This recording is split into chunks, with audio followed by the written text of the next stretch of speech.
Hello everyone and welcome to this global forum hosted by EFRIARC.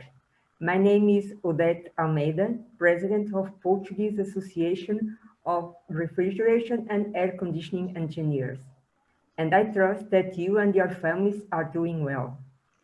The topic discussion of today's forum is COVID-19, HVAC guidance and emerging trends. We strongly believe this seminar will improve our knowledge. That is why we have present in this forum some of the most renowned experts to share their views on the pandemic and its impact on the HVAC industry in the future. For the panelists of this forum, my sincere thanks for accepting to participate at EFRIARC Forum. I want to greet all participants from all over the world who are attending this forum, as well as all invited presidents of the different associations, and from FAIAR, Federation of Ibero-American Air Conditioning and Refrigeration Associations. Finally, my greetings go to the benefactor and members of EFRIARC. And especially, I'd like to express my gratitude to the sponsors of this seminar. Thank you for joining us for today. Before we go further, I'd like to introduce today's forum agenda. As you can see, at 3:05 p.m., we will start with Manuel Gameiro, who will give us an analysis of the transmission modes of COVID-19. After, William Bunfless from ASHRAE speaks about North America experience, followed by Jarek Kornicki from RIVA, who will give the experience in Europe. From Brazil, Osvaldo Bueno will talk about South America experience. And to conclude, Noboru Kagawa from Japan will give an overview of the experience in Japan. In the final forum discussion, your participation is very important. Thus, you can type your questions into the chat box in your Zoom. Now, we will start the presentation with Professor Manuel Gameiro. Manuel Gameiro is a full professor of mechanical engineer at Coimbra University, Vice President of RIVA, and one of the 239 scientists that have signed an open letter to the World Health Organization, outlining the evidence of airborne transmission of coronavirus. Professor Manuel Gameiro, we are looking forward to hearing from you. Please, you can start. Thank you to all. Okay, thank you very much, Odette, and thank you very much to EFRIARC for the invitation and for your effort in organizing this very interesting webinar where we will know the situation or the position of the different associations around the world as concerns the COVID-19 in each part of the world. So I will start sharing my my screen. I hope you are already able to see it, and I will start with a, let us say, simple picture about how is the transmission process of a pandemic. In this case, considering, for instance, a transmission rate ratio of 2. And so we will see the process of increasing the number of infected people through the generations that we may consider along the transmission. And in reality, okay, well, for instance, if the transmission ratio is 2, we will have like 2 to the power 1 in the first generation, 2 to the power of 2 in the second, and so on.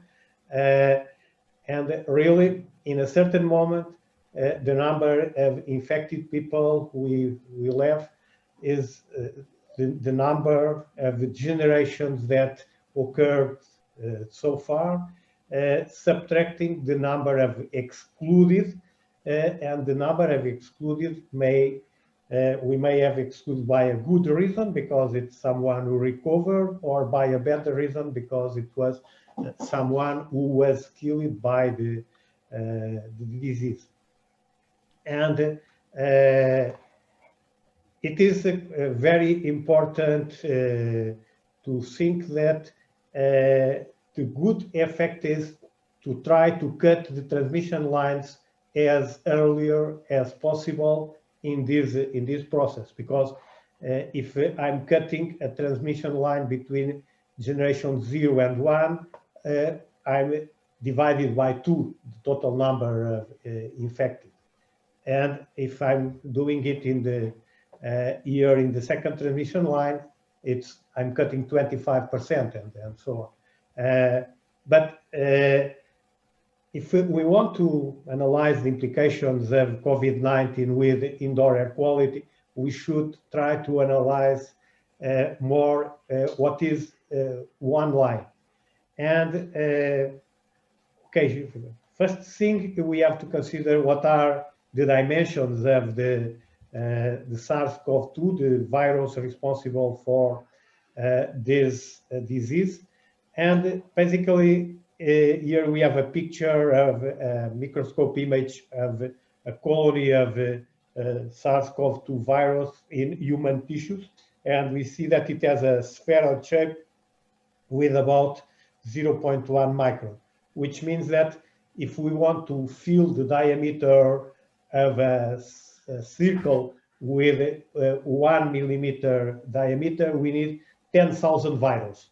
So, and the virus basically is about 600 times thinner than an air.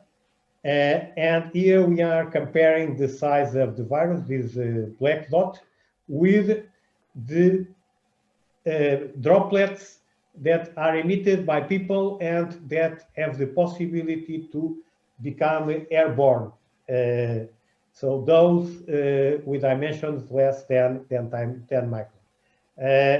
On the other hand, if we compare the virus with the air molecules, the virus is about 300 times the size of an air molecule, which means that there is no Brownian movement. So there are no this zigzag movement on account of the impacts on the molecules, because the virus is much bigger than the molecules itself. So these are like the particle size ranges in the indoor air.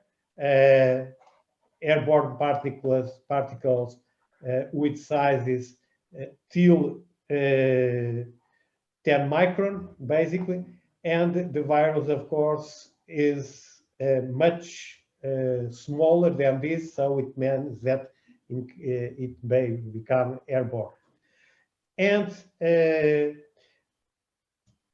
connecting the size of droplets exhaled by people with the contact modes, the aerial contact modes, we may consider 3 different classes.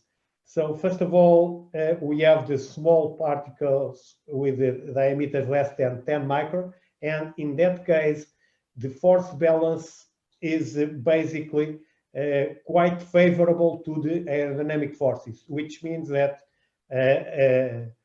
these droplets will be dragged by air and will follow the airstream. The medium-size droplets, they have dimensions between 10 micron typically and 50 micron. And in the beginning of the movement, the forces are balanced, so they have like horizontal passes. And after some time, velocity will decrease on account of the friction with air, and aerodynamic forces will also decrease, gravitational force becomes dominant, and they will fall down. Typically, at a distance less than 2 meters, if we are talking of people breathing and talking, not coughing and, for instance, sneezing. The distance may be bigger, maybe longer. And finally, we have the big particles where the gravitational forces are dominant almost from the beginning. And in that case, they will fall down at a short distance, basically about 1 meter. And this behavior occurs on account of this graph where we have the relationship between the drag coefficient of a sphere and the Reynolds number, which is a dimensionless coefficient, giving us the relationship between the inertial forces and the viscous forces on the surface of the sphere. And what we see is that in the Reynolds number, we have a characteristic dimension, in this case, the diameter. So it means that very small particles are here on the left side with higher values of the drag coefficient. And as the diameter increases, this coefficient will decrease, which means that the drag force will also be decreasing, and the aerodynamic forces are not so important. So gravitational forces become dominant and they will fall down, this type of droplets. And as regards the number of particles emitted by people in respiratory events, you may see that basically 1/2 of the particles are with diameters less than 10 microns, which means that they can become airborne. And so, and they may stay floating in the air during a long period. So here we have like a visualization of a person sneezing, and you see that we have here this cloud, this white cloud is composed by these airborne particles, and the cloud vanishes after a short time because the liquid phase in the droplet will evaporate. And on the other hand, you see the other particles here with a more ballistic behavior. So they are behaving like a bullet with a path that is very much, in this case, dominated by the balance between the inertia force due to the initial velocity and the gravitational force. So on account of that, we have like three different transmission modes. The airborne transmission mode, where we have the evaporation of the liquid phase. In the end, we have the droplet nuclei, and finally, we have like the inhalation. The droplets, which are like missiles, shoot from the emitter to the receiver, and finally, the contact mode, because surfaces are contaminated with very large particles. People may touch, have some behavior coming with the ends close to the inhalation area, and people may become contaminated. And basically, we have here in this table the connection between the transmission modes and the measures that we may apply to protect. And so for the airborne transmission mode, basically we have like the mask, the face shield, and the ventilation. Of course, the mask works well also for the droplets and the contact, but for the droplets, most important is also social distancing, or okay, it's not social, it's physical distancing. And for the contact mode, hygiene, disinfection, and a good behavior is what matters. So I think we can, like one transmission line, we may consider this different phases.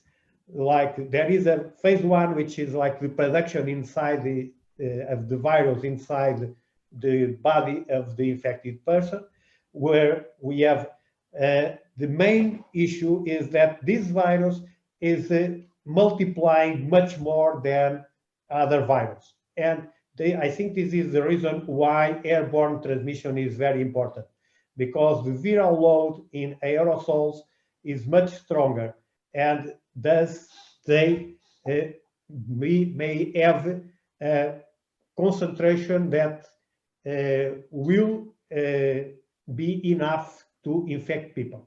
And if aerosols have a concentration over the threshold of infectiousness, from the point of view of the reception, it is much more probable to be receiving, to be inhaling an aerosol than to be receiving, for instance, a droplet that should have a direct pass from the emitter to the receiver.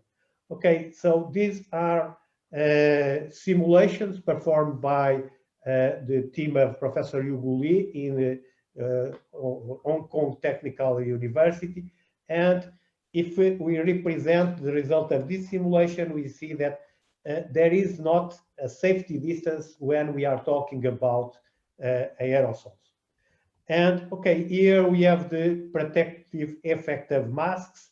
Of course, masks may be used to reduce the emission from the emitter side, but they may be also reduce the inhalation in the receiver side. And of course, if we want to improve indoor air quality, we have like these possibilities, like reduce or remove the source, and we can do it with a mask in the emitter. We may also have filtration and air cleaning. We may do it, for instance, with a purifier or air purifier, or with HEPA filtration and other possibilities. In case we know exactly where is the source, we may have like a localized exhaustion. And of course, in case we have many sources that are, we don't know exactly where they are, as what happens with people inside rooms, we should have the dilution with fresh air, trying to reduce as much as possible the concentration. Okay, as a conclusion, okay, during this epidemic crisis, we should avoid to be face-to-face. And even if we should also play with directionality, if we should talk side by side, not face-to-face. The spaces should be heavily ventilated, trying to reduce as much as possible the concentration. Okay, there is a sentence that we should not forget about indoor air quality, and it is, what matters is the dose. And the dose is the product of the average concentration by the time of exposure. So we should reduce the concentration and we should reduce the time of exposure. And of course, trying to reduce the concentration, we should use masks. And masks are also important outside because, you know, we have some protective effect of being outside because we have much more diffusion, and because we have ultraviolet light. But the time that the ultraviolet light of the solar radiation needs to inoculate the virus is a different order of magnitude from the time of the contamination if we have two persons sit at a short distance. If I'm sitting at 1 meter in a table from a person, what the traveling time between me and this person from a droplet being exhaled by me is in the order of 1 second or less, while the time needed to inoculate the virus with the radiation is in the order of minutes. So we should also be careful when being outside if we are in places with other people. Okay, and I think these are the references I used to this presentation. Thank you very much for your attention. I will stop sharing my presentation, and I think I may invite the next presenter, Professor Bill Bumflet, who will talk us about the North America situation and how the pandemic is being considered in North America. Bill Bumflet is a good friend. It's nice to see you, and I think it is one of the most active persons in this field. Thank you very much for all your very relevant contributions. So, Bill, the screen. Okay, in this pandemic time, it's not the floor; it's the screen. The screen is yours. Thank you for the introduction. I hope everyone can hear me and see my slides. I'm very glad to be with you this morning, and this is a little different than the usual presentation. Professor Gamero has just gone over all the fundamentals, and we were asked to talk about the experience in our regions, and so my talk has really 3 parts. I'm going to start simply by giving you some somewhat personal views and a few statistics about what's been going on in North America and specifically the United States. And then I'll give a brief overview of what ASHRAE has been doing in responding to COVID-19, and then a few comments at the very end about what the future may be like. And we'll try to stay within the time here. So as many may be aware, the US has had a pretty bad experience with the pandemic. We've had 3 waves, and the current one is much larger than the first 2, and we're now up to over 150,000 new cases a day and back to fatality rates that are similar to what we were experiencing in May. So we've had days with over 2,000 deaths in the US within the last couple of days, and really there's no end in sight. We're just going into a big holiday period with lots of travel, and then we might expect that to have an impact. So the consequences here of the pandemic have been severe and similar, I think, to what has happened in a lot of other countries. Back in March, when we started to have cases in the US, it became clear that it was going to be a serious problem. There were a lot of closures, businesses, schools. So we've been mostly working from home since then. I've been to my office 3 times since March. We tried limited reopening after the first wave died down, and that generated another larger wave during the summer. And then in the fall, we tried to get schools moving again. And so my university and many others has partly in-person instruction, but also quite a bit of remote instruction, and that's going to continue in the spring. Travel restrictions are significant.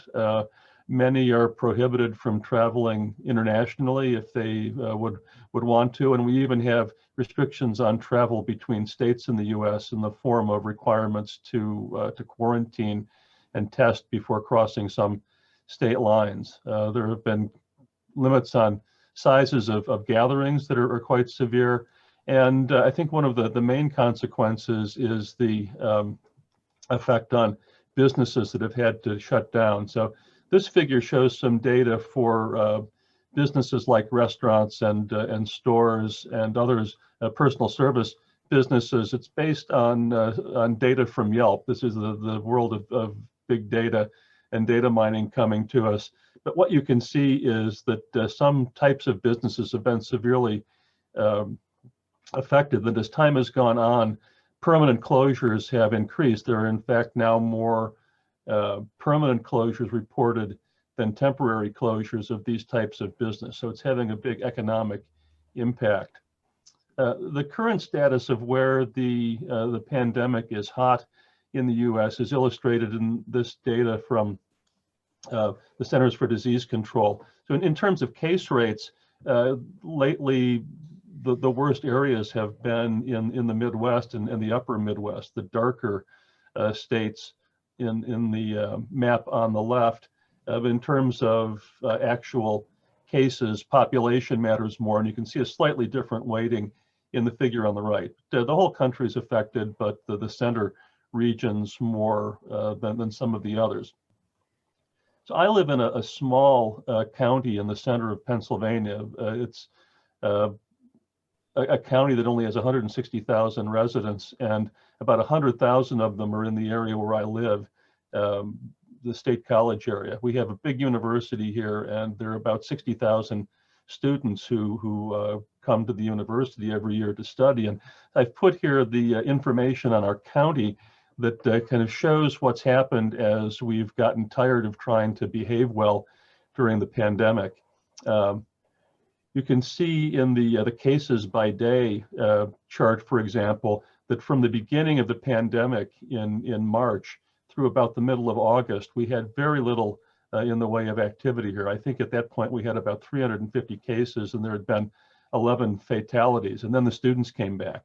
And so all of that incidence of new cases that you see from August on is correlated with students coming back. And we've gone from 350 cases to almost 6,000, and from 11 deaths in 6 months to 35 over the last 3 months, another 24 new ones. So there are a lot of things besides HVAC that are contributing to the severity of the pandemic. And although what we are doing in our field is very important, but I think this context is quite important to understand. There are also political dimensions to the pandemic in the US, and of course, reading about American politics is a pastime for the entire world. The things I could say about that is that to date we've had a fairly diffuse response to the pandemic. The federal government has not really established national programs, and so states and cities have had to deal with it. And in fact, the messages that have come from the top have been rather mixed as far as what public health measures are really important and should be followed. But we're expecting significant changes with the new administration, which has already gotten quite active in terms of trying to organize a COVID-19 response. And I've listed the main points in the agenda of the new Biden administration on the right-hand side of this slide. Things that have been much discussed for a long time and now hopefully will happen. Better access to testing, better supply chain management for personal protective equipment, more of a reliance on science and what public health officials are saying in terms of responding. And we're also starting to work on the vaccine distribution plan, because that seems to be coming soon and hopefully will be very helpful. But that's a very important issue, and the cold chain is a big part of that. And there are others as well, but if you're interested in reading the details, I've put the URL for that part of the transition team site on this slide. And of course, the Centers for Disease Control, the US parallel to the World Health Organization, has only recently recognized the possibility of indoor airborne transmission. It was the letter to WHO from the scientists was mentioned before. I was also involved in writing that. It's taken a long time to get acceptance that indoor environments with poor ventilation represent a high risk factor. And so now there's no longer the same conflict between what organizations like CDC and WHO are saying and what ASHRAE and RIVA also in Europe have been saying, since March or April, which is that we think there's plenty of evidence that airborne transmission can occur. So we're going to provide guidance that is intended to reduce airborne exposure, the so-called precautionary principle, which many organizations have been doing. And it's a good thing that we have, because we now have 6 months of work behind us and improvement in our approach to guidance. So the ASHRAE Epidemic Task Force was formed at the direction of ASHRAE leadership in late March, when it became clear that we were going to have a big pandemic issue in the US, and also in response to increasing requests for guidance from ASHRAE. So I was asked to chair that group, and we set it up to have a scope that included 3 major tasks. One was to put out useful guidance immediately, and secondly, to refine and improve it as we learned more about the disease and its transmission. And the third task is to address the futures. We're identifying many areas of need in the process of trying to produce guidance: need for research, need for development of improved standards, and also education of our technical workforce and the public. So the task force has 26 members, 22 of whom are ASHRAE members, and the others are staff, and they act as a steering committee that oversees 15 teams that have a total of about 150 members. So they've been producing guidance, which now has accumulated to something over 300 pages, and we've answered over 1,000 questions that have been submitted to our resources website, and done many presentations for different groups and put together educational programs as well. So it's been an impressive effort by a lot of people, and we've produced useful information a lot faster than technical societies like ASHRAE typically do. And you can say the same for many of our other peer societies around the world. They've really stepped up in this time of need. This is the homepage of the ASHRAE resources page, ashrae.org/COVID-19. So you can look there to see the detailed guidance that I'm mentioning. There's a dark blue icon you can see there. That takes you to a dashboard, which is probably the easiest way to navigate it.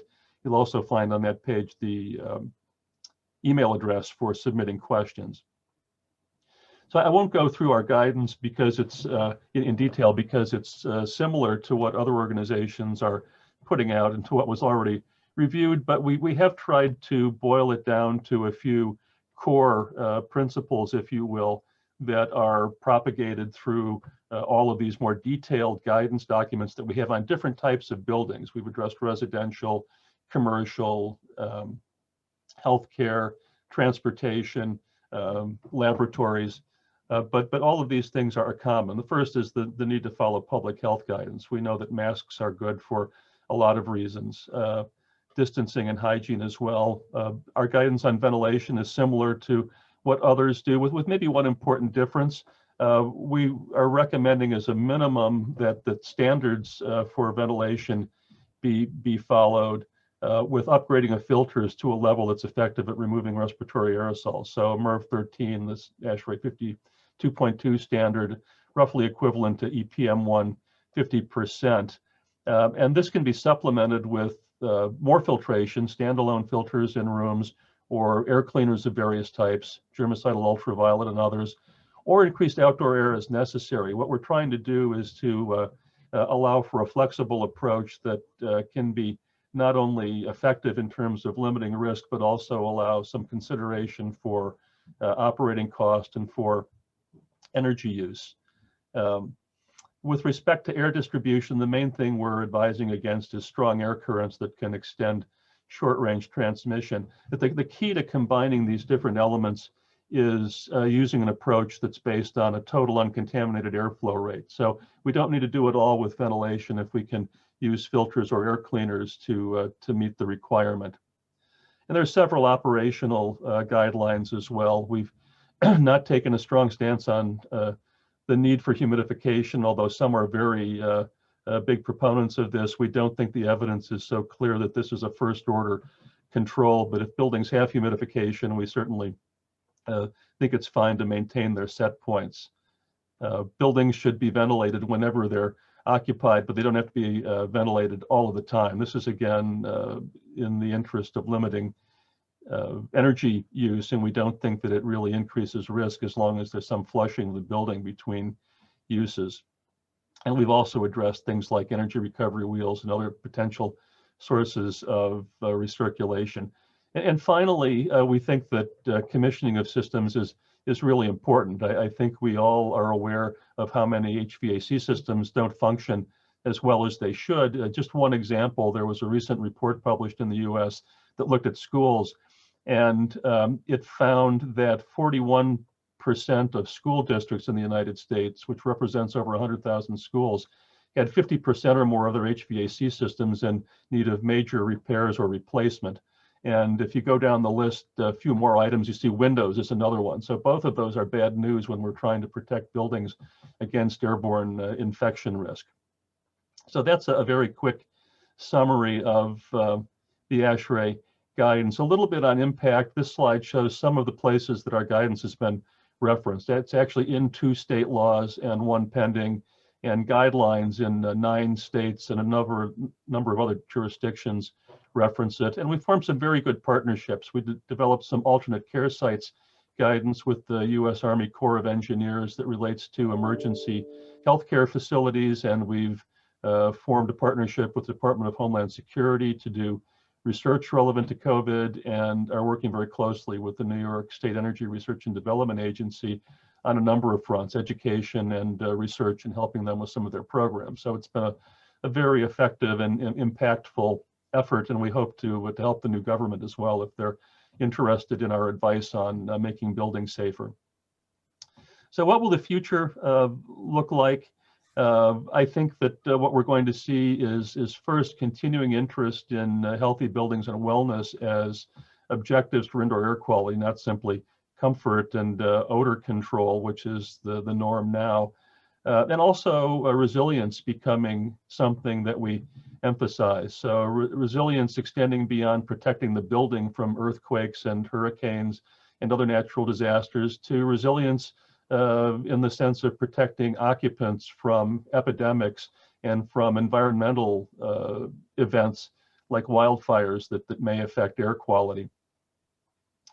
And I think that the future is going to be very different, and I've put on this slide a few of the things that I believe will be changes to some extent in future design practice. Flexible operation. We don't have pandemic modes or wildfire modes built into buildings now. We've been having to figure that out as we go along. I think that for ventilation, which will remain important, focusing on efficiency to maintain our sustainability goals is going to be important. But particularly, I believe that air cleaners and other alternatives to ventilation are going to have to assume a larger role in order for us to have the kind of buildings we want to have in the future. And also, smart building technology will be central to that. So different and more effective use of sensors, expanding demand control and looking at it differently than simply using it as a way to minimize ventilation, providing good indoor environment where the occupants are, and energy optimized operating modes that provide good indoor environmental quality. So I've covered a lot of ground there in a short while, but I hope that gives you a sense of where we are in the US and ASHRAE, and I look forward to the discussion. Thank you.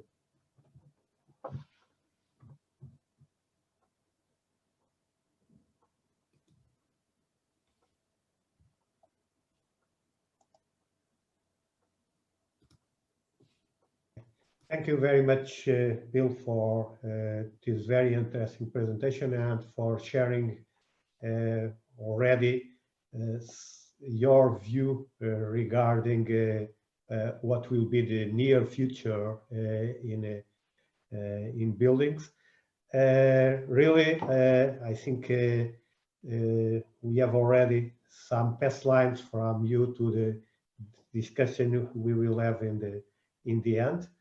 Okay, in the beginning I forgot to mention that Bill is a professor of architectural engineering at the Penn State University, and he is also a former ASHRAE president, being nowadays the chair of the HRA Epidemic Task Force.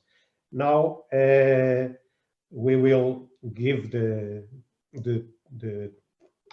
screen and the possibility of giving us a presentation to Professor Jarek Kurnitsky. Jarek is a very active member of RIVA. He is the chair of the TRC, the Technical and Research Committee, and he is also being very much involved in the COVID-19 task force. So he was one of the main responsible persons for the RIVA guidance. He was, like we may say, one of the main drivers for this work. And he is also a professor at the Tallinn University of Technology. So, Jarek, thank you very much for accepting our invitation. And please, now the screen is yours. Thank you. Thank you, Manuel, for the introduction, and good afternoon for everybody. So I am trying to discuss what can be done and what needs to be done in the future. And Manuel already did very nice theory presentation, but perhaps just to repeat a couple of important things. So what we can do with ventilation and what other means we have to reduce the virus concentration. So there is one illustration with ventilation, and we can see that there is no effect what is the concentration very close to infected person. So in the room not ventilated, it's still very high concentration, so the source is the same.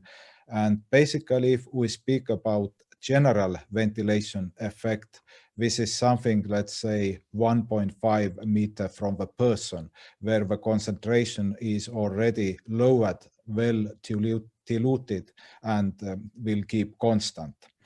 So basically, this exposure, and when we speak about the dose, this is a product of a concentration we will brief and the time of occupancy. That's very simple.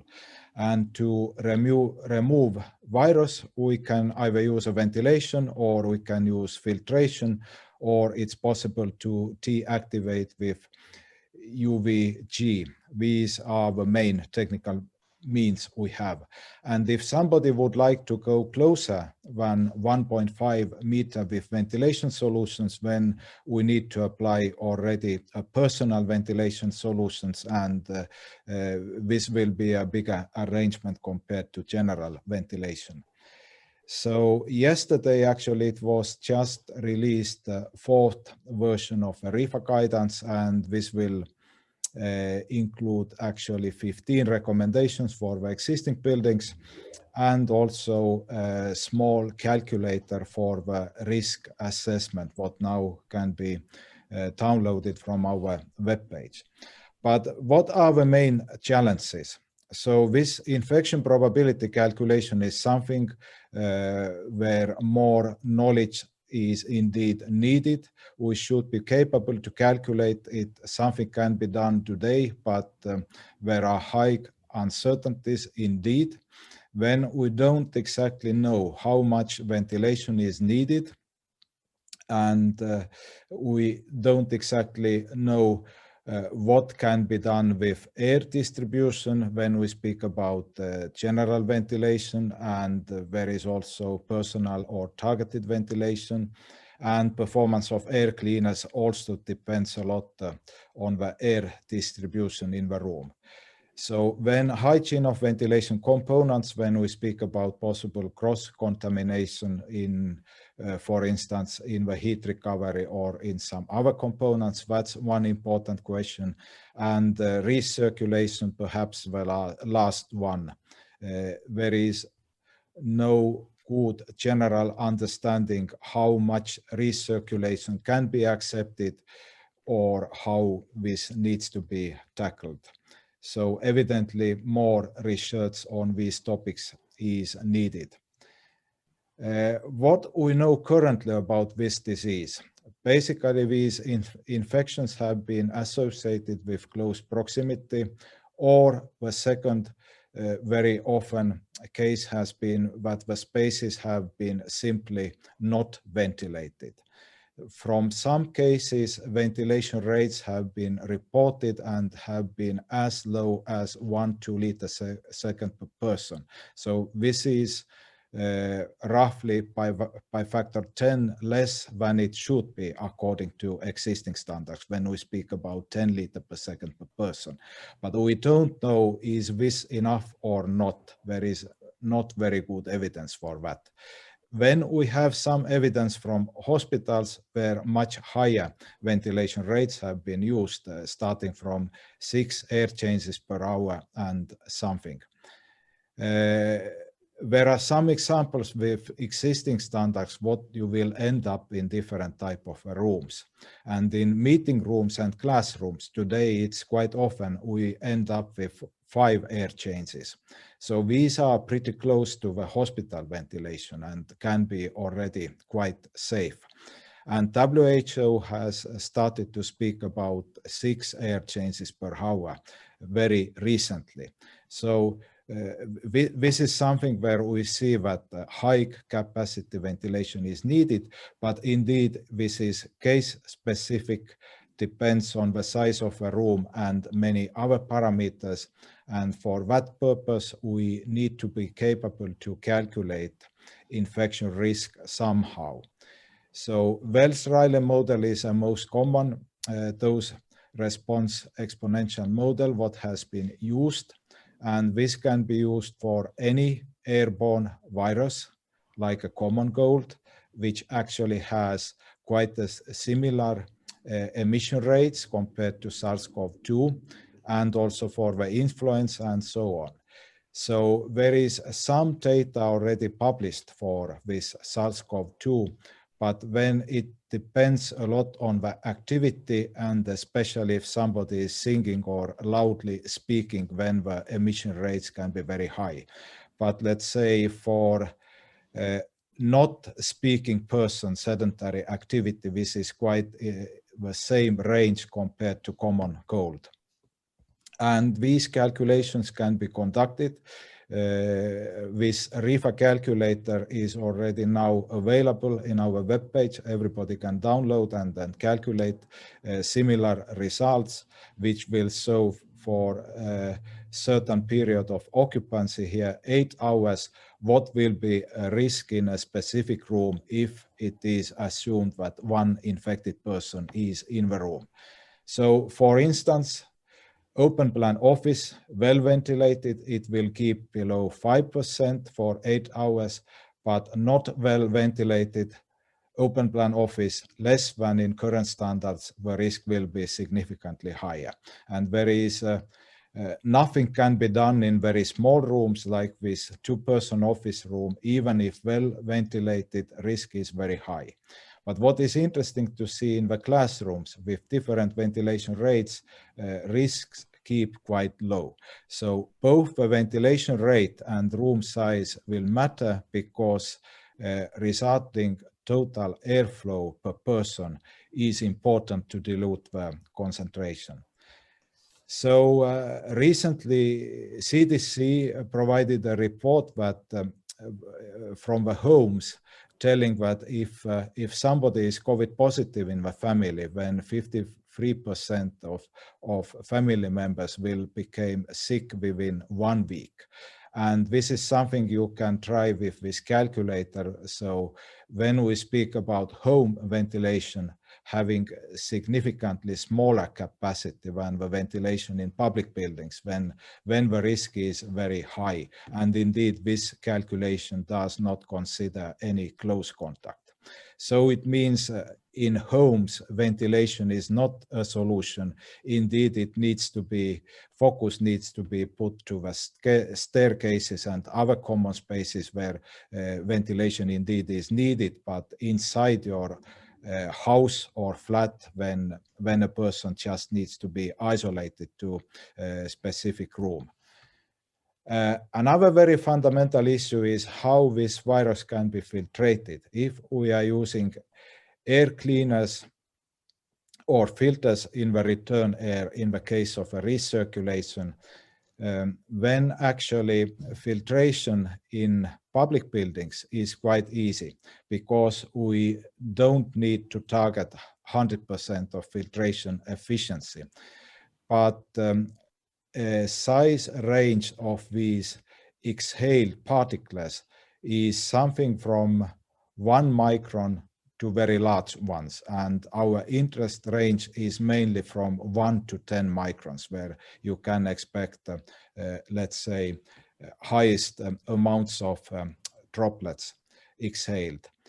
And this means that even such moderate efficiency filters like EPM1, about, let's say, 80% or something, can be very, very effective in the filtering. So it's quite easy to filter, and I think in our guidance we recommend that EPM 80% is a minimum improvement, for instance, if somebody has recirculation in the building. And this means that it is also quite easy for air cleaners, even less efficient than HEPA filters. Air cleaners would be quite effective. However, what is the performance in the real rooms and capacity and so on? There are many aspects, but this is also can be used for more advanced personal protection. So such devices, basically including a fan and filter and a battery, it's enough to clean the air and provide this small amount what we will need for the breathing. So might be a bit more common than wearing a mask. Then another issue is, let's say, directed airflows. And this Chinese restaurant case is very famous because there was an index person and a split type of air conditioner created a strong air jet, and perhaps it had some effect how this, let's say, virus concentration was spreading, and it boosted it in that specific room. So in the reality, it has been studied that the main reason was that this restaurant was not ventilated. So actually measured ventilation rate was as low as 1 liter per second per person. So basically no ventilation in this room. But what we learn from this, it's really a new meaning for the air movement and air distribution. And what needs to be avoided is air current from one person to another person. Because if that first person is an index person, then this directed airflow can carry very high concentration. So there are also some specific air distribution solutions like underfloor systems, which are against the settling down of the particles and can be very tricky. So this type of evidence is also existing from a couple of studies. So generally what we will need is a low velocity air distribution with good mixing. If that restaurant would have been ventilated, then perhaps the result could be completely different. So this could be the most robust solution. When we have very large spaces, we don't know how good is a mixing, and this is the reason we need more, let's say, experience and measurements from large spaces to make an assessment how safe these spaces are and how big concentration differences can be expected.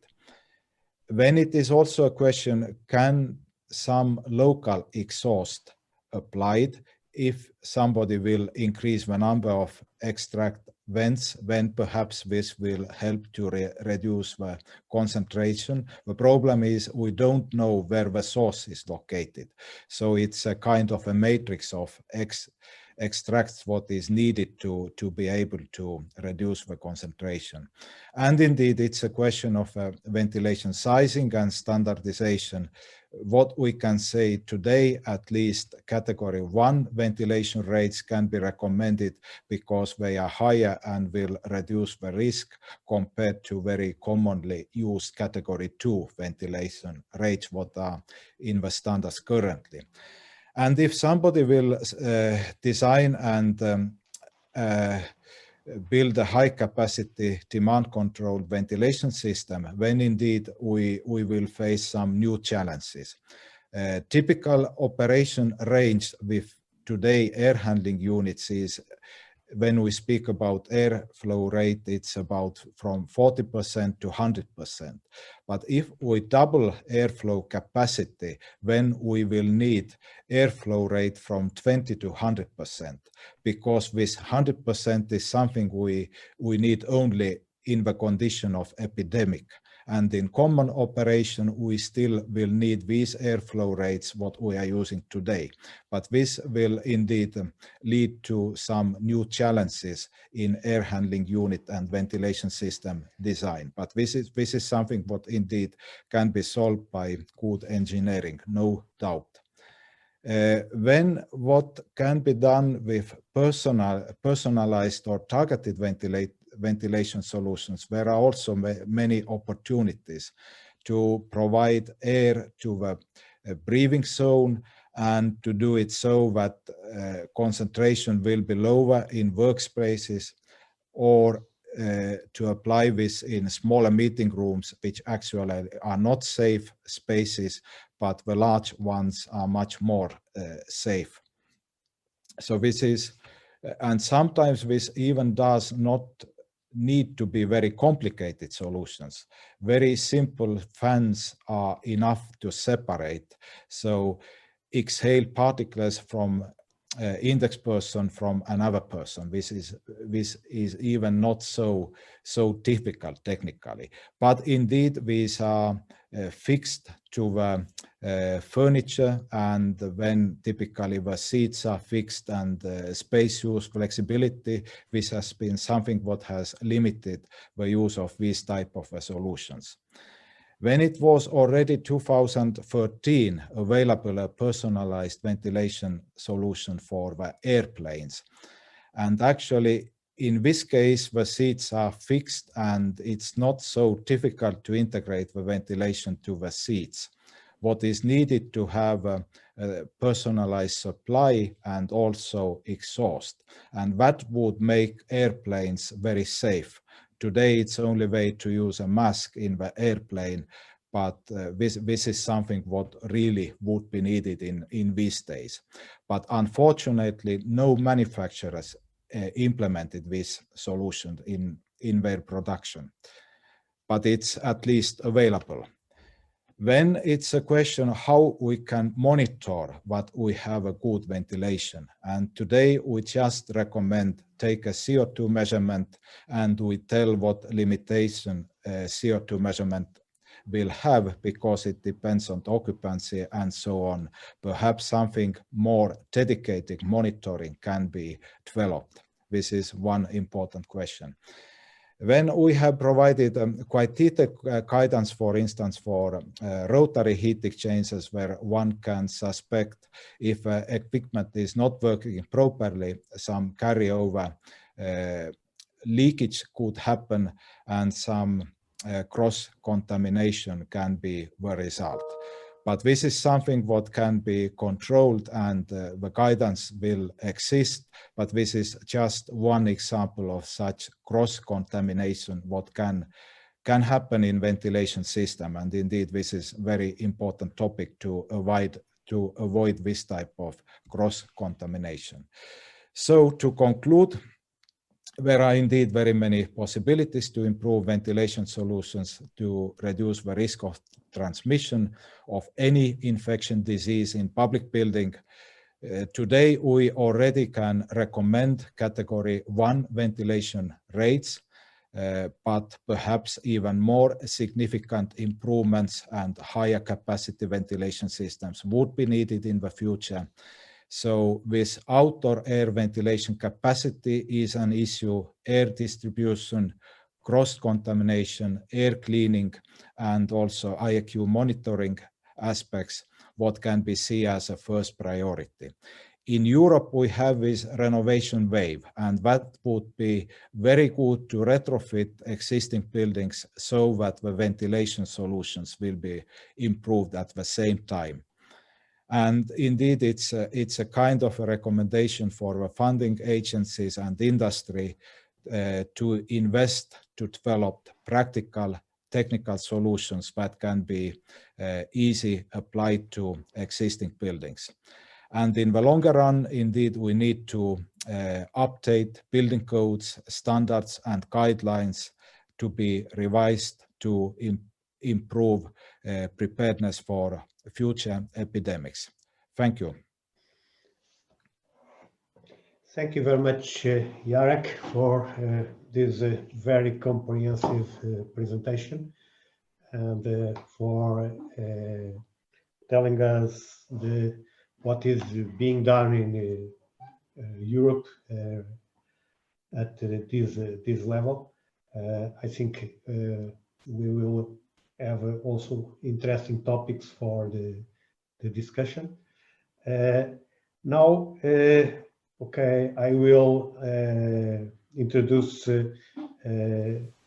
Engineer Osvaldo Bueno from Abrava. He is a consultant working in Brazil, and is also the chair of the Brazilian Committee 55, dedicated to heating, ventilation, air conditioning, and refrigeration, and is also the EFRIARC as a counselor for the Latin American region. Boa tarde, or maybe bom dia, Osvaldo. Now the screen is yours. Muito obrigado.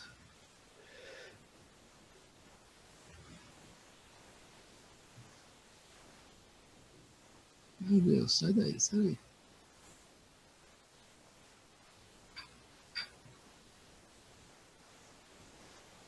Não.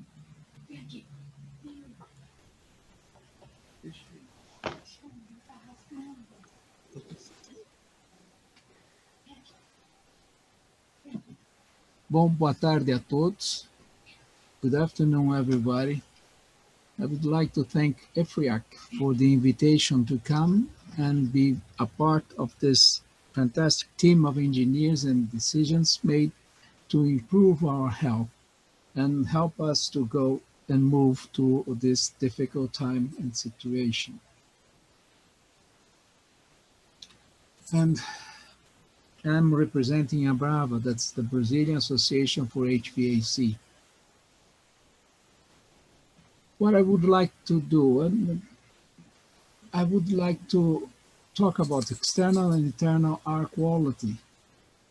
I would like to show what are the numbers in Brazil about making an analysis panel of excess in mortality from natural causes in Brazil in 2020.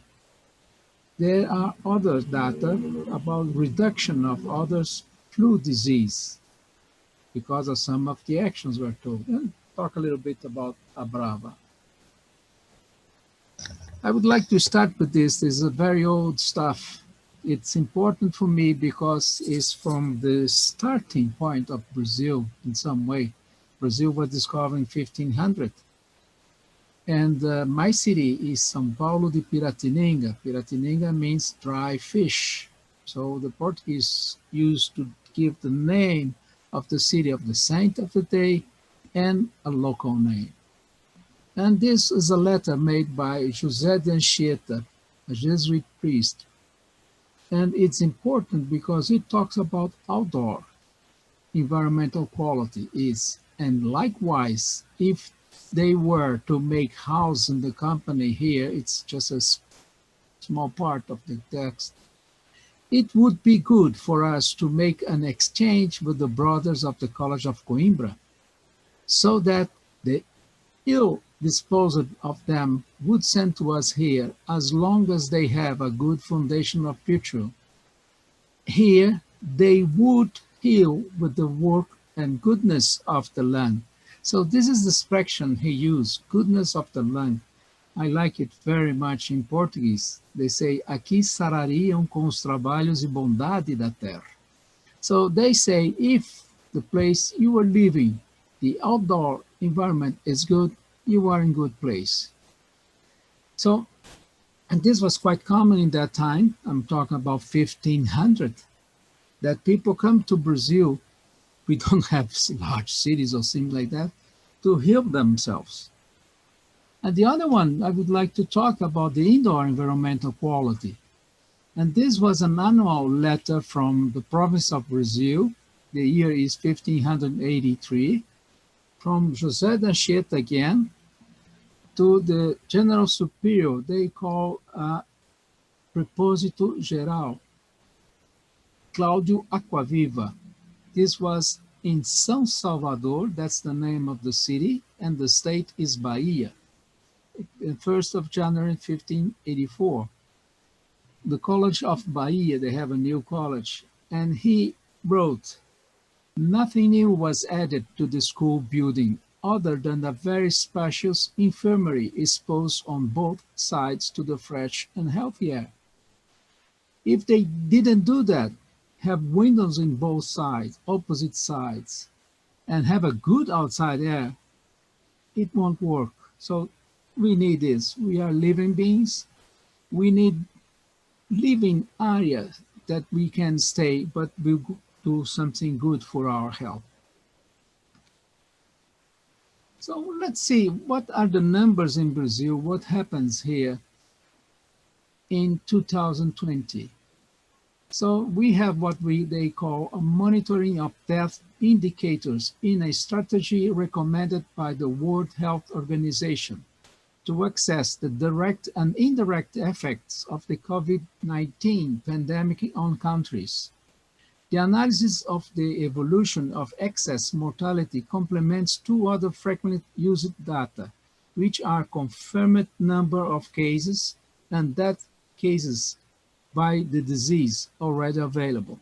It's CONAS. CONAS is a system that we have here in Brazil. And the deaths expected in 2020 were projected based on data from Mortality Information System.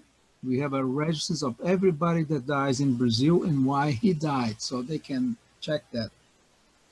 But they make an average between 2015 and 2019, pick up the largest number and the smallest one.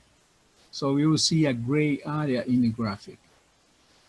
The deaths observed in 2020 were based on the data from the Civil Registry Transparency Portal, from the registry information we have. And this is from Brazil. So if you look to the blue, is what they say expected death curve for 2020. If you look to the gray, is the maximum and minimum death from 2015 to 2019. And this is in Brazil, not in our state, the next one. And the red one, this is what we care about, is the number observed death. So people, though this is week by week in a long period. So you can see it represents a lot. So we were talking about a number greater than 3,000 deaths in 30,000 deaths. So in a week. But almost 25 is what they expected to have without the COVID. So I come to my state, São Paulo. São Paulo is the largest in population in Brazil. The population is around 40 million inhabitants. Again, it's the same thing. You have the blue one is expected death curve, and the red one is observed death that really happens, and maximum and minimum death for the state of São Paulo in 2015, 2019. So you can see that it follows it. It's a great number again. We were talking about a total of 7,000. A total expected was less, a little bit higher than 6,000. And the difference is the COVID. But it was going about 1,000 deaths in the week. So let's split Brazil in their regions, because we have everything in Brazil. We have the south, that is Europe. We have Bahia, that is Africa. We have the Amazons, Pará, in the center of Brazil, that is, let's say, more Indian, local Indians than people from other places. And São Paulo is a mix of everything. So we have the north, northeast, midwest, southeast, and south. So now we have the numbers that they call indicators is the total orbitus expected, 739,000. The excess due to the COVID was 177,000. So this was 24% more than was expected. So it's a big deal if you talk about COVID. It's not a common flu. That's not the point. And I'm not talking about this. You have on the left the excess of mortality per week in different regions of Brazil. So you have the south, the southeast, the midwest, west, north, and the northeast. So the numbers for each region and the total numbers from Brazil. So that's, you can see the numbers, how they grow, and they are very, very important. So they add another graphic. This is from another document that he shows in the world, but this is only until May, so it's old data. I'm sorry for this. But he shows about heart disease, cancers, breath disease, infections in the lung, and other disease, let's say. And you see the COVID, it's a number like 50,000 in the world. Was in April and May. But the other one goes to 350,000, like the heart disease. Then you go to Latin America. The number was still growing in April, May. So you were above 5,000, probably 7,000. And the heart disease, that the biggest number was 20,000. And then we came to Brazil. Brazil, we have a graphic in that time was growing very fast. We have almost 5,000 cases of COVID, and the largest one is heart disease with 7,500, the number. And on the right side, you have the numbers that you have in 2017 to get numbers. So this year, 2020, we have 170,000 deaths of COVID if we go until November 24. And then we have the other one. So COVID is number 3. It's after heart disease and cancers, but is bigger than the other infections in the lung and the others illness. So it's a huge number. It's very important. It's not a simple flu. So, but there was something that was not so bad. It helped us, we think, to improve, or let's say not to improve so much, but to reduce the number of deaths we have. So the first thing that people from dealing with this is Roberta Jansen. She said as in October 11, the care to avoid COVID led to the fall of the other respiratory disease. He's commenting Rio. de Janeiro. When the first case of COVID-19 in the country were registered in late February, coinciding with the beginning, for us, the so-called flu season, doctors feared the worst. But the reality turned out to be quite different. The occurrence of this other disease has dropped by more than 70%. Hospitalizations for severe pediatric case have been reduced by 80%. We had no practically flu season, and children were the most spared.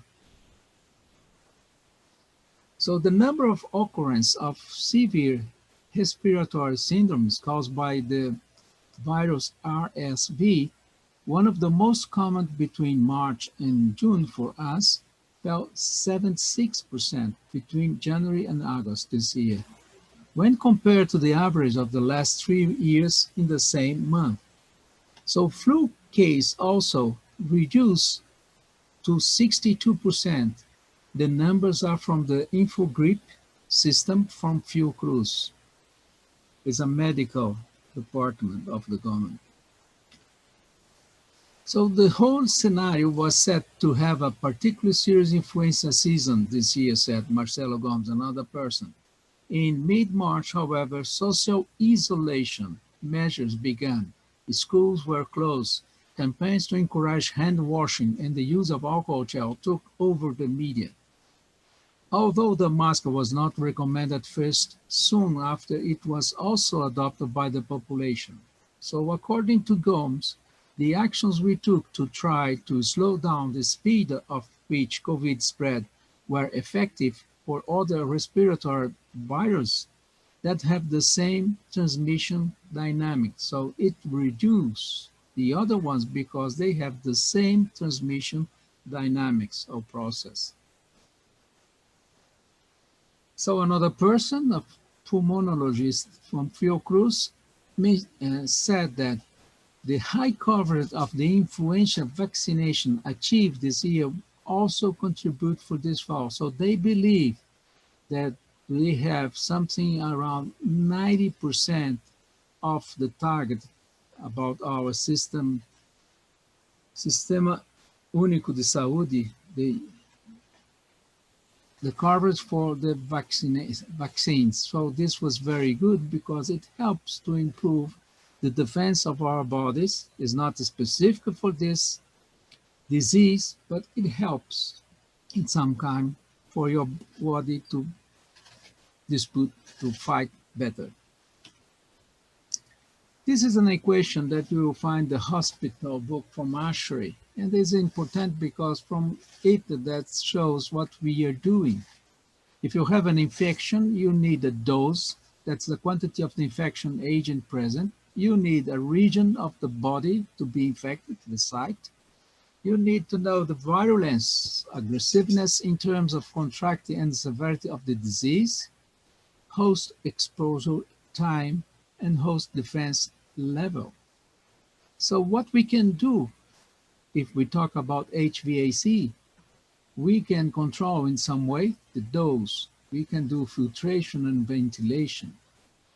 In some way, we have to pay attention to the site and the virulence. So we will talk about the use of the mask. So the control of particle levels on the air can be achieved by one of the 4 methods. Reduction of emissions at the source. I can use a breathing mask. Capture of emissions at source using local exhaust, if possible. I can use a breathing mask. I'm talking about individual. Dilution using mechanical ventilation when local exhaust is not possible.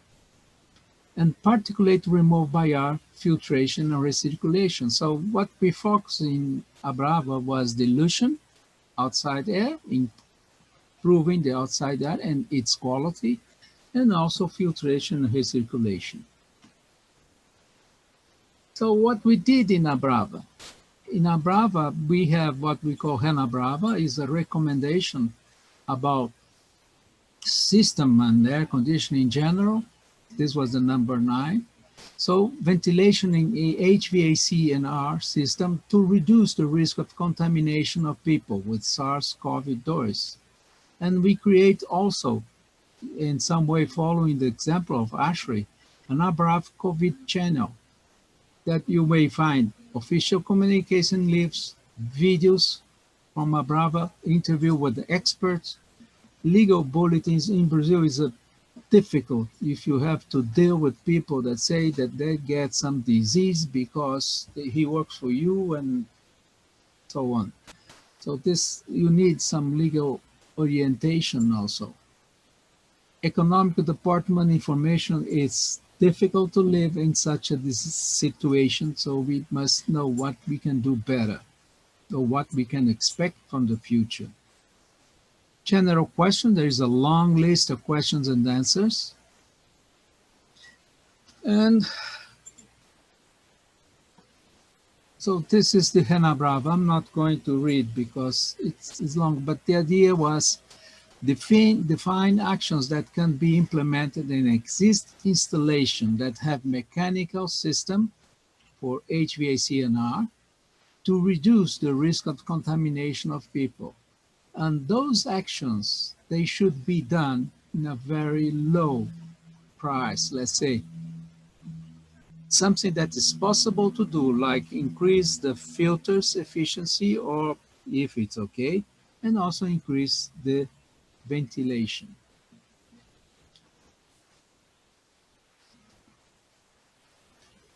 So this was the idea, the channel ABRAV COVID, to be able to spread the information we have, to collect information. We translate some documents from Ashray and we translate some documents from Riva. And so we are working with this. So it's a long evening. The Brazilian Committee 55, as I said, is located in ABRAV.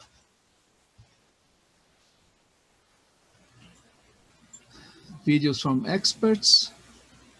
And what worries me now, it's air conditioning in transport vehicles and bus. I think this is something to study.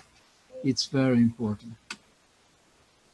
As I said, legal documents, economic department, links, useful, workshops, webinars. We were doing a lot of them.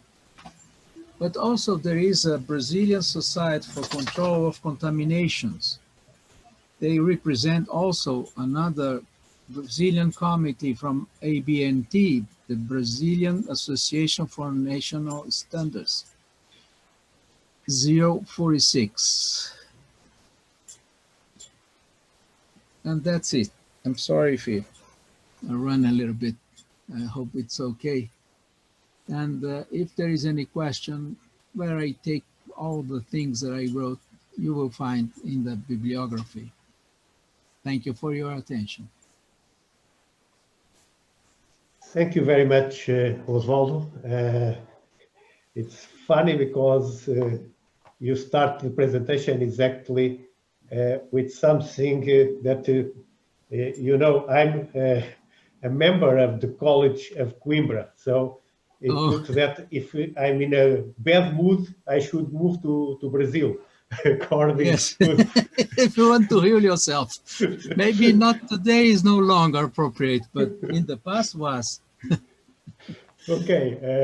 Você iria viver com a bondade da terra e com ar salutífero. Okay.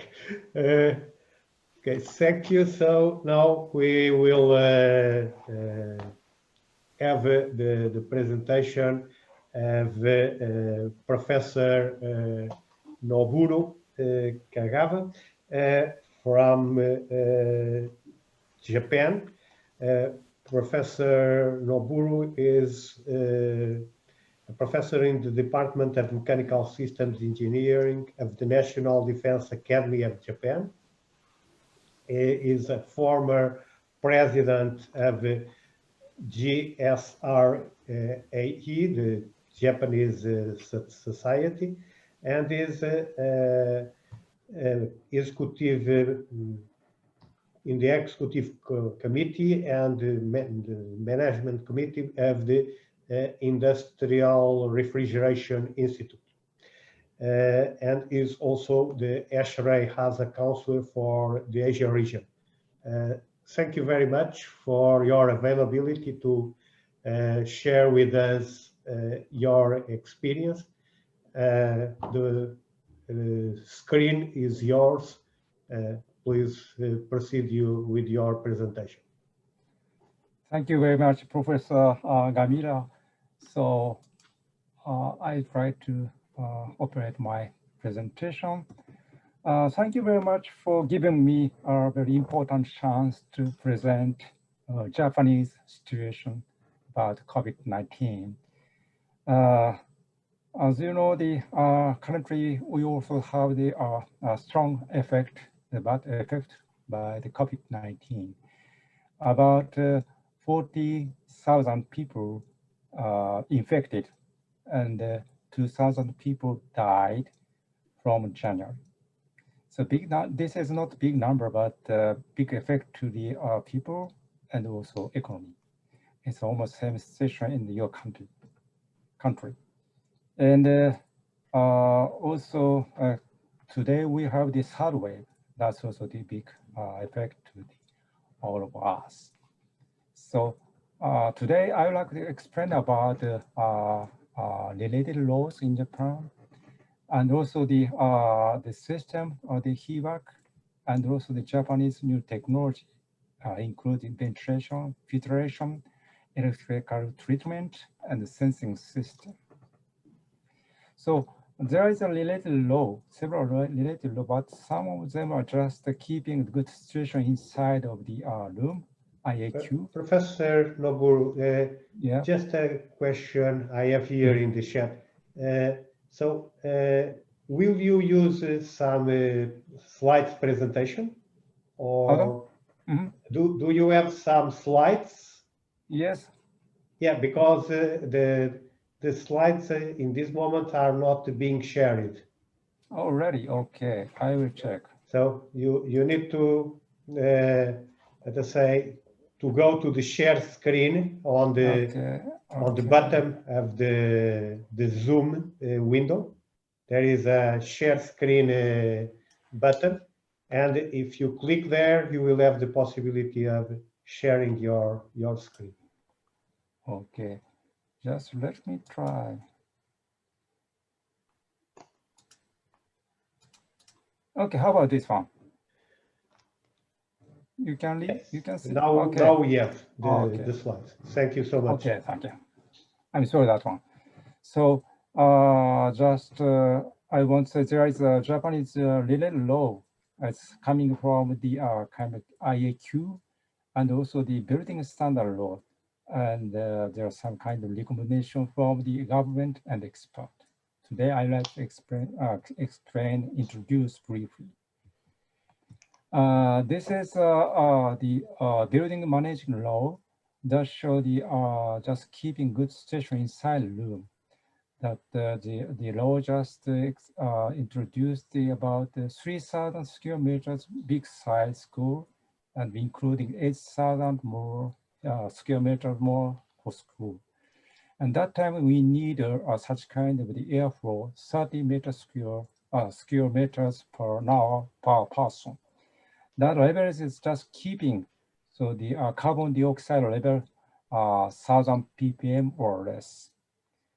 And also currently we have the pandemic situation. The ministry, they are just Ministry of Health, just recommended that the all commercial facility just keeping the 30 square meter per hour or per person. But it's just recommendation. This is a building sanitation law standard. It's listening about some kind of the number for each categories. There is carbon dioxide, but there is also the humidity, also including this one. But just this is a keeping good situation for the room. So the other standard laws is a building standard law, just as a construction laws. There is showing a number of 20. This is not for the just lower level, but this is just keeping the good situation, not for the health, just good situation for the people. And also there is another one. Just is there is equation. This is just calculation, and just for the this is good for the how to say hormone aldehyde. This is some kind of the effect to the human health. So just they put such kind of the equation to keep the good situation inside the room, even though the small houses. But this, if you try to keep good situation, keep this equation, we need a 30 square meter per hour. Usually we need. Also, related to the law is kind of medical related law. This is a prohibition of the saying something about the influence of the medical care for the such kind of machines or method or something. This is a strict law. So later I would like to introduce some Japanese technology, but most of the company don't say something about this is good influence to COVID or good influence to influenza flu or something. They just say it's a good effect. Maybe they have good effect. So just only say something like this one.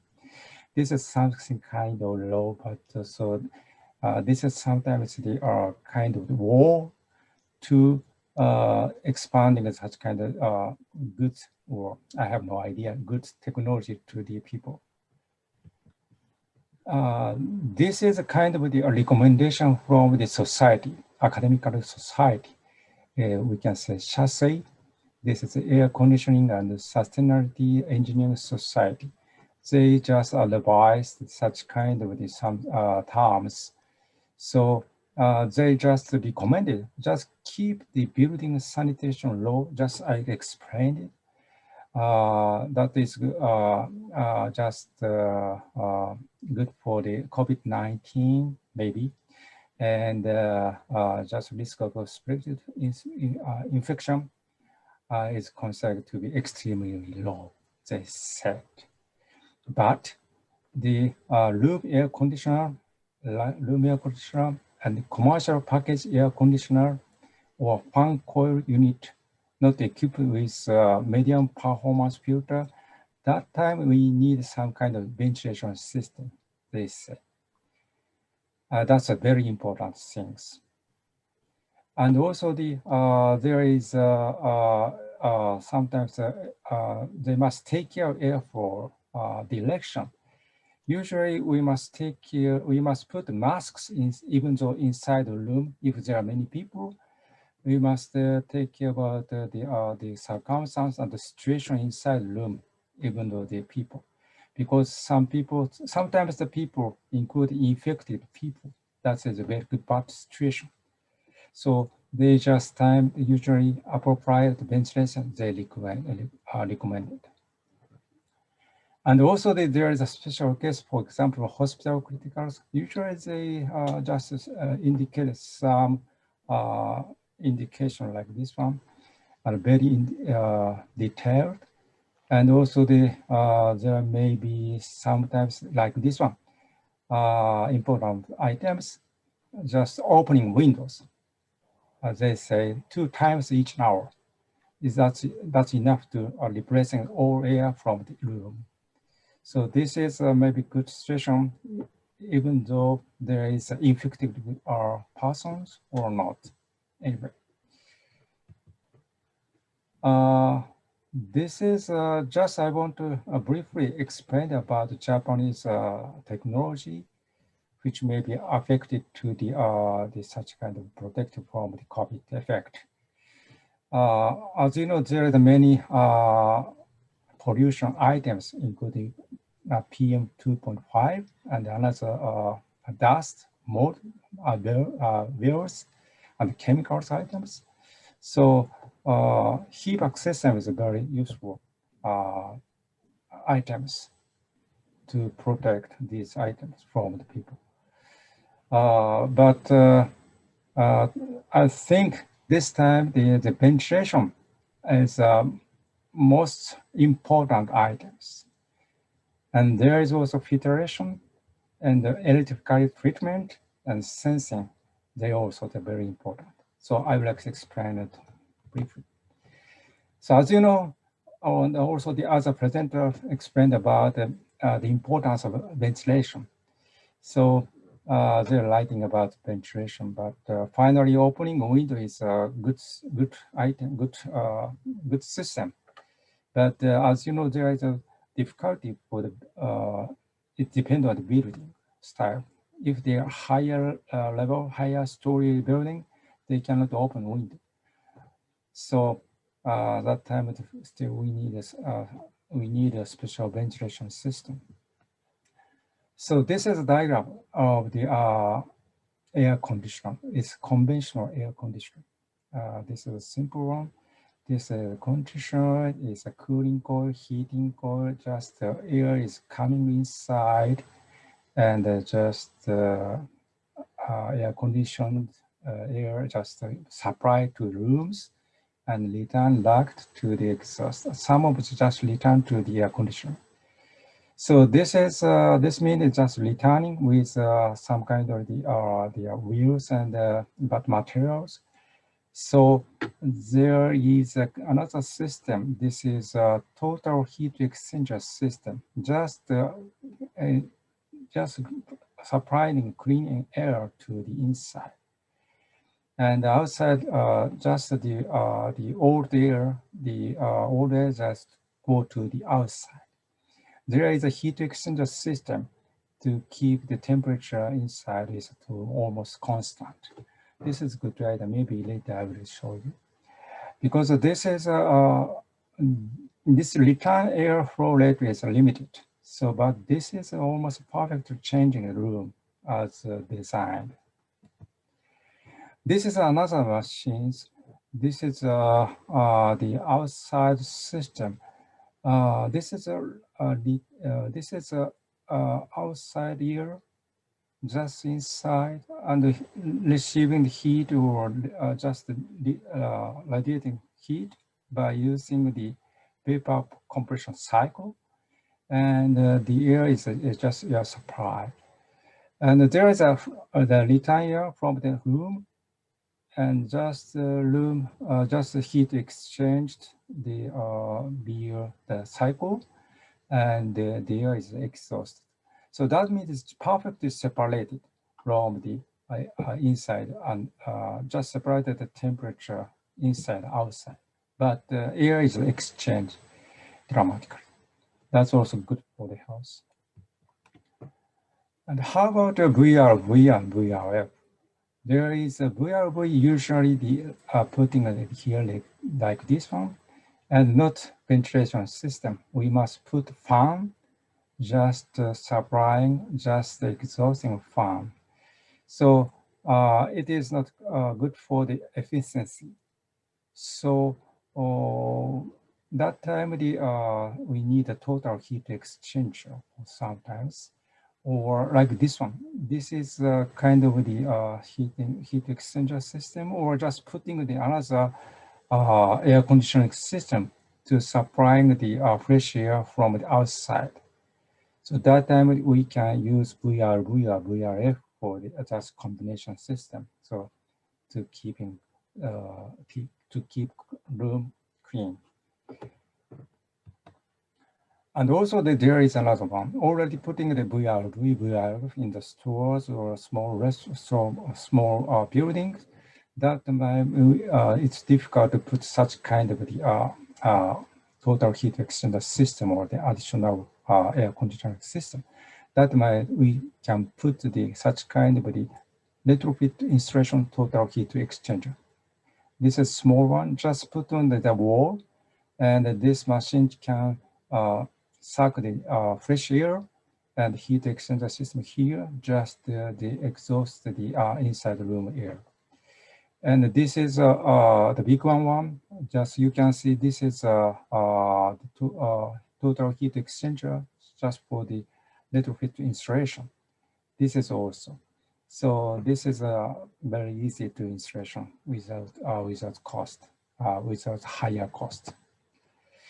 For the lock and pack, for the small size air conditioning system, this is ideal. Just suck the new air from the outer unit, and the air coming from the outside to the inside via the pipe or tube. The tube is, there is another tube for the refrigerant tube inside the outside. So that means there are 3 tubes for connection. And that time the just sucking the new air and distribute like this one. And also that time they say the just sucking the humidity of the outside, and they will using the humidity for the adding additional humidity inside room, like a humidification. And later I will like explain to use to high performance air conditioning system. And the second term is filtration, as already explained for the other presentation. So I'd like to briefly say, there is many kind of the filtration. There is a titanium, abated photocatalyst filter, bio antibody filter, HEPA, including enzyme, and the PM2.5 HEPA filter, ultra pure filter, AZ plus the enzyme. That is a kind of from kimchi of Korea. That is a kind of the many kind of style. Maybe such kind of filter is sometimes putting the already installed machines, and such kind of additional items can affect to the such kind of valves. But filter is sometimes problem just stacking the dust. Sometimes they reduce the performance, also they reduce the performance air conditioning to airflow loss. So that time there is a proposal just the cleaning system of the filter. This is filter. The filter is just putting in many dust with the cleaning of the brass, and the dust will be just pushing to the outside. So this is a very interesting one. There are also the many Japanese companies install such kind of the filter cleaning system, just the automatically cleaning during a certain period, after a certain period. This is another system. This is just freezing, cleaning the inside of a heat exchanger system. As you know, heat exchanger system also become that with bad pollutant or bad materials. So this is also the important thing, just cleaning up with freezing and just melting with water. This water just go to the drain system. So that means they say just very key. They say that just keeping the 30% bacteria just small, just taking from the heat exchanger system inside. And also the electrical treatment. This is a kind of the, complicated to explain, of course, the medical law. So just I want to explain. And also sometimes the specific activated spaces are sometimes very toxic. So the company just must design to control the amount of release and ensure the toxicity safety. This is a plasma. That plasma is just containing containing such kind of the species. This species is just good for the allergens or various substances. They said. Now this same system just putting it inside of the system, into a unit system, or just putting the middle way of the duct. So they say that should be good for the keeping the system clean. So they recommend it. This is another one. This is the logical, OH logical. That's also they say that is very effective to the such kind of the materials. So this also the using for the keeping the inside of the indoor system, heat exchanger system. For example, some of them just to the go to the outside of the indoor system, and sometimes they use for the keeping clean inside of indoor unit. Usually such kind of material we try to use for the keeping clean inside of the unit. This is also the system, just taking sucking the fresh air and water, and they also distribute in the water humidity as a humidity in the water, and also the using the clean for the heat exchanger system within the plasma. This is another system, just putting a special the electric field and just taking off such kind of dust with drain. And also sometimes they just produce the ionizer to putting the ozone for the airflow, but just to keep the toxic safety always. This good for the keeping inside clean, that's they say. And I see just taking such kind of the dust or the bad material and taking off from the drying water. This is a simple one, just a circulation. They're also using such kind of the plasma or special plasma system, electric discharge space, just taking off such kind of just affect to the such kind of wheels or something.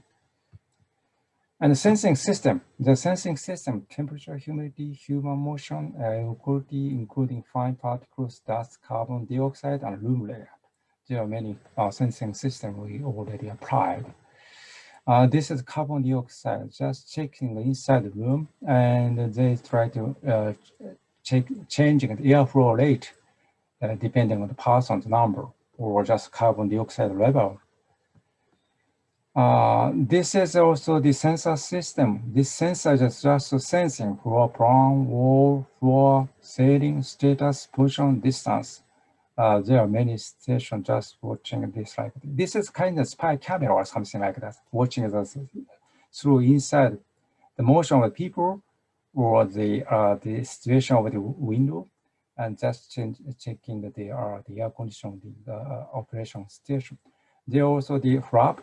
They also the changing flap angle or just the angle or just flow rate. This is another system, just a partial cooling system. There is a airflow ratio that's just keeping the person. Just this is also good system.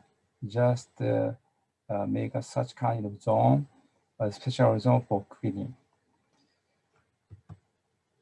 This is another system. This is good for maybe for a hospital. There is a negative pressure clean room with double HEPA filter for outlet. This is a temporary construction system.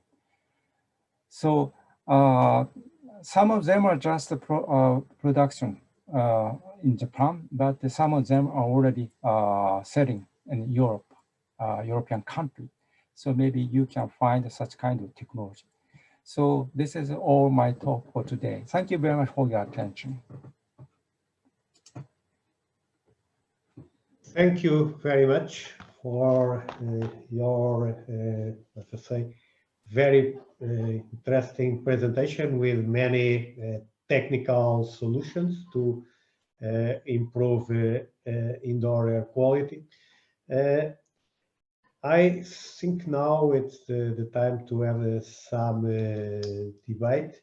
I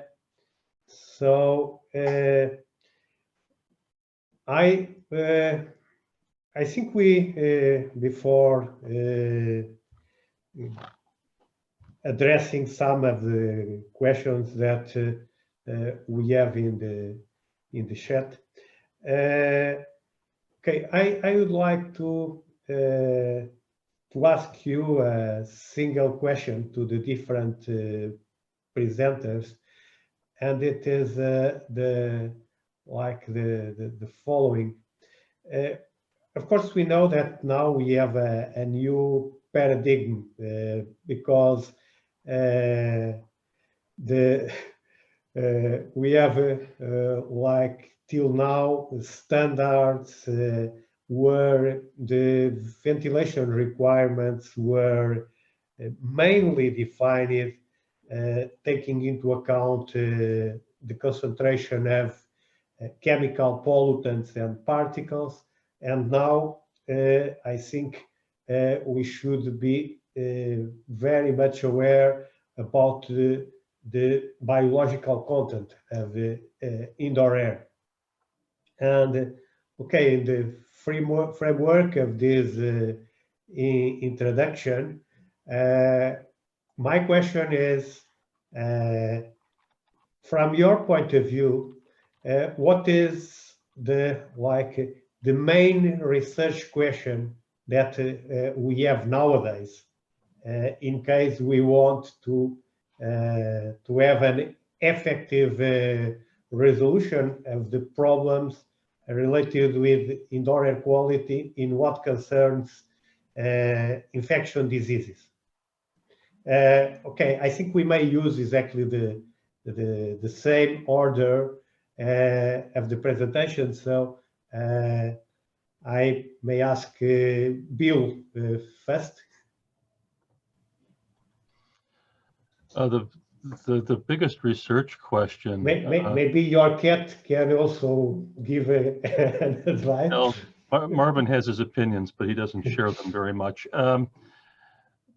Well, I think the thing we're all struggling with is with different pathogens, with different infectious doses, how much removal by whatever means, by ventilation or filtration, is enough. That's the biggest unanswered question. I would think that we would be able to probably prescribe appropriate controls if we had that number. Jarek mentioned 6 air changes per hour, but that's just a pretty rough guess at what might be appropriate. Okay, Jarek, I think Bill was somehow passing you the ball. Yes, thank you. I had a couple of slides where I tried to list these research needs, but I fully agree with Bill that we should know what is emission rate of that virus.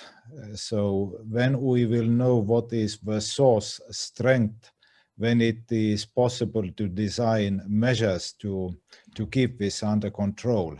So therefore, I think this is also a kind of a standardization work. We need to specify these emission rates because we know that there is a variation depending on the activity. So on somebody super spreading, and we cannot protect if somebody is super spreading, but in normal conditions and most of infected persons likely we can. And when this is one question to specify this source strength, when all these, let's say, how equal would be a concentration in the large spaces, these questions related to the air distribution, I think these would have a first priority, these two aspects. Just to complement your point of view, I think it's once we have what you say, and we also basically, I think we need also to know what is the infectious result.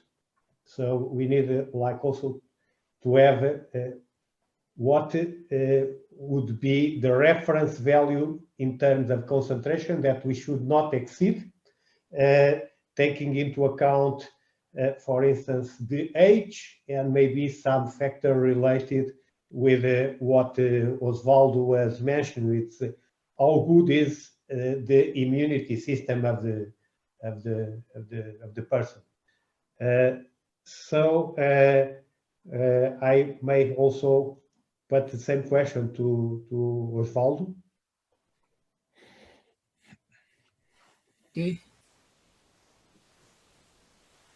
Well, what we did regarding this concern about health and quality of the indoor air, we always have a questions, what filter we should use. So we decide after some meetings that we will have a charge inside of pollutants, particles. We are talking about particles. And we have some conditions in the outside air. And you have equipments that don't have filters, like say, bean, you call it viga fria, chilled bean. For instance, who is going to filter? So it's the outside air we are going to add to the room that will go to a ventilation box, a minimum with the filter and a fan, and then you will do this. So we make the calculations for all kinds of applications we may have to get a number. So we get a number like it's acceptable for indoor air quality. I don't remember. It's something like we check through the 2.5 micrometers size of particle, considering it the worst particle, let's say. We are not talking about filtration of virus, but particles around 2.5. And I think this was a good work because now we say you are going to use this filter because there is this calculation and it comes to this filter, not because we want you to use a G4 or let's say M5 or something like this in the class of filters. And the other one is the new air, the ventilation, that also we have numbers similar, but we follow ASHRAE in this aspect, all the calculations. So the 7.5 liters per second, that is 27 cubic meter per hour, is the number that the government use to say it's a good ventilation. But this is why I'm thinking that my concern is about bus. Bus, you have 6 persons per square meter inside the bus. Mm-hmm. And you have to clean the air. So this is a challenge, very difficult. Yeah, I fully agree that transportation systems are like quite demanding because the ventilation rates, and by the way, we should be careful when communicating with society because for instance, here in Portugal, they use the air exchange rate in the same way for buildings and for transportation.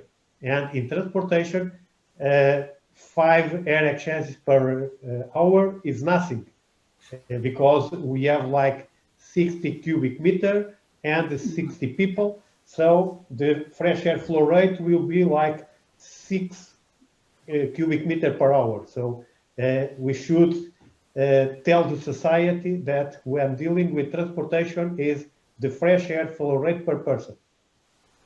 And you stay inside a bus, at least in Brazil, for 1 hour, 2 hours, going home and be back to work, something like this. So it's a long time for you to be inside the bus. Sure. And the worst is that they decide, the government, some people in the government, they decide. They decide. This is the government calling you. Yeah. They decide that you should not use the air conditioner. So they disconnect. They don't switch on the air conditioner. So it's a totally closed bus. Yeah. There is no air reservation for other way except for the air conditioning. And they disconnect the air conditioner and put people inside, and you have to go to work and be back. So it's something that it hurts you, that how bad you can treat a person that need to work every day and have to use that transportation. Okay. I'm sorry. So I think we are coming almost to our time. Sorry, some questions I think were addressed in the presentation. So there were some questions about how to calculate the concentration, what is the role of CO2. Of course, CO2 is a very good way of checking how good is the ventilation in the room. Surely, if we have CO2 with less than 900 ppm, we will have more than 30 cubic, or we have about 40 cubic meter per hour per person. Just a final question to Professor Noburu. So, according to you, what is the most promising technical solution available for, let us say, trying to reduce the contamination in indoor air quality? Just one comment. I think there was something quite important in the end of your presentation. It's the solutions for retrofitting, because each time we have like a new regulation, the new regulation applies for the coming buildings. But we should not forget that there is a very large building stock where the conditions are far from this. And so most of people is living not in the new buildings, but in the existing buildings. And if we want to have like a public health policy, we should be concerned also with existing buildings. So I ask you just a short reply about this question about what you think should be the best solutions to apply. It's a very complicated question to me. Just this is my opinion. Just this is my opinion, not to the government, not Japanese all thinking.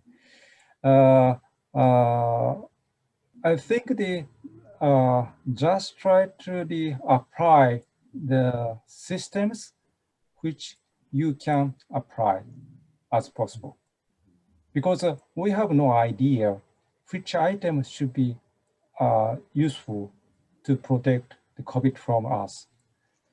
And of course, I didn't have enough time to talk about the UVGI technology. They also presented about UVGI. That's also the kind of the medical items. So medical items, just permission from the ministry, permission to say this is medical machines or medical items, which just the perfect or some perfect effect to the COVID-19, for example. They must make some the result or make test result to for the evidence. But anyway, important things just this is my opinion. Just try to something which we can do for this, for the situation, for the conditions, including the masks or washing hand. That is just good for us, I think. That's okay, a thank short you comment. so much. Okay, I saw in the chat that it's quite late for you. Thank you so much for being awake till this hour, and also it's a holiday for Bill. That's the Thanksgiving Day in the United States, and of course for all the speakers. Thank you very much for your contributions in this session. And now I would like to give the words to Carlos Lisboa, who will make an address to close the session, I think. Thank you very much, everybody. And not only the presenters, but also the participants. It was really an impressive number of people attending the session. Okay, so it's it's late now. Just a few words of thanks to everybody. I don't need to repeat what Manuel Gameiro already said, especially to Noburo and Bill. I would like also to thank ASHRAE, because actually this event was possible due to the connections that EFRIARC made in the meetings in ASHRAE Associate Societies Alliance. And this would not happen without AASA. So our thanks to ASHRAE. AASA and this event prove that we can all work together wherever we are in the globe. And with this, I close this session, and hope it is fruitful to all the participants. Thank you so much to all.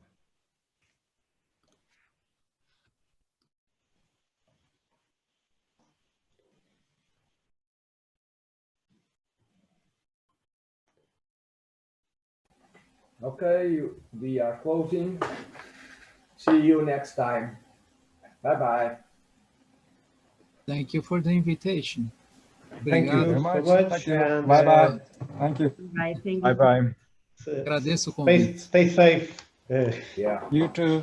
All of you. And hopefully we will see face to face in a not long time. So it would be a very good thing if we have this possibility.